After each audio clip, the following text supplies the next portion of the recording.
We've always been targeting Black Adam. He's always been the guy. There's been lots of other heroes thrown at us, lots of opportunities, but none were quite right. And we wanted to make sure if we did it right, we did it big. And who else would you want to do that with than Dwayne Johnson as Black Adam? So I'm out there now. Black Adam actually came onto my radar when I was a kid. I love comic books, and I always gravitated towards Black Adam because he was one of the very few of the superheroes, supervillains, anti-heroes, however you want to categorize Black Adam. He was one of the few who looked like me. Now, in terms of my career and how we wound up making Black Adam, it was in the mid-2000s when we first started to discuss the idea with Warner Brothers. It wasn't the easiest road because Black Adam was not one of the main superheroes that was world-renowned and beloved.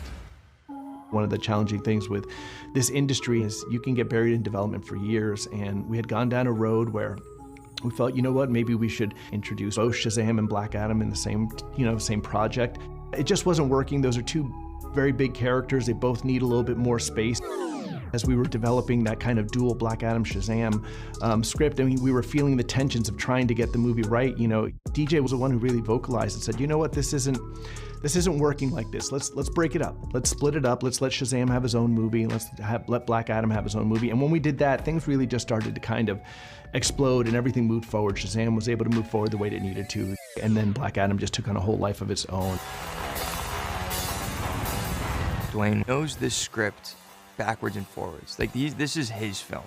Not just because he's The Rock, but because he found it, he was the one who wanted to make it, he's been developing it for over a decade.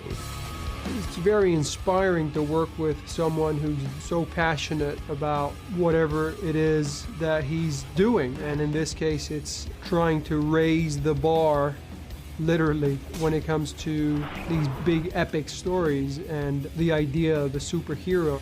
He's always a professional in any project. I think that in Black Adam, he just has this extra layer of complexity, you know, and I think that really comes from the fact that he's been waiting for so long to play this role, and there's so much expectation that he just really prepares extra hard for the role and really thinks about what he's gonna do.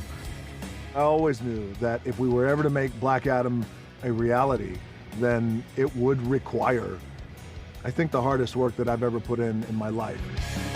DJ was going to play anyone who was going to have to be someone extremely powerful, someone that was probably going to rearrange the hierarchy of power in the DC universe, someone that would put Superman on his heels, and someone that would fight for what's right, but his way. Prove your strength, destroy your enemy and all he cares about. Make him beg for mercy, but deny it until his final breath. Interesting, okay? We all love wild characters who just kind of dance to the beat of their own drum. And I think that the complexity of Black Adam is really just a fantastic vehicle for any actor to really show their chops. I just dropped the Plus, it is a superhero movie, so you're gonna get the pizzazz of the superpowers and all this, but you actually get some real acting in it, and you get some real heart. And we get to duke it out, and yeah, man, we get to go at it.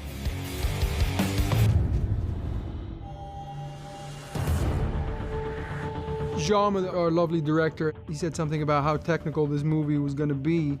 You have so many days to put your plan together and so many days to execute that plan and so many days to shoot it.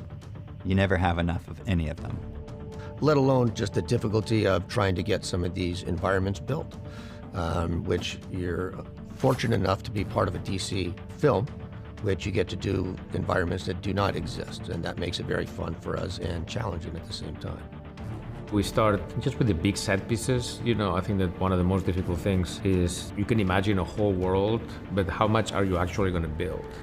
These are enormous films and just kaleidoscopic sets.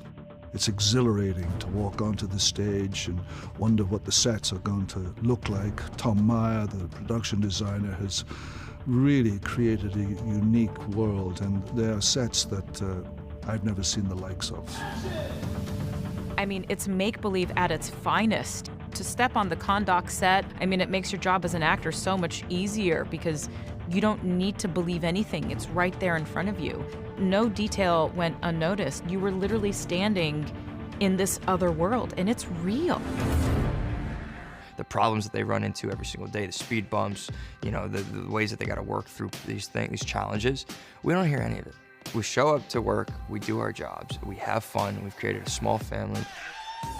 And I think when you have that kind of DNA and makeup where you know that no matter what, we're going to work together, we're going to do what's best for the film, best idea is always going to win, but I got your back and you got mine, you can do anything.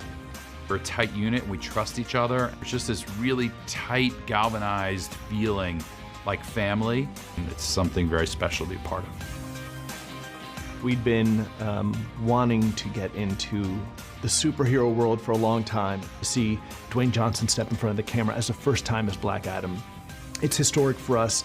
It's a big moment. That's what I love about this particular film. There's real heart in it. There's a real fight, real struggle. You know, there's a reason. They're fighting for something.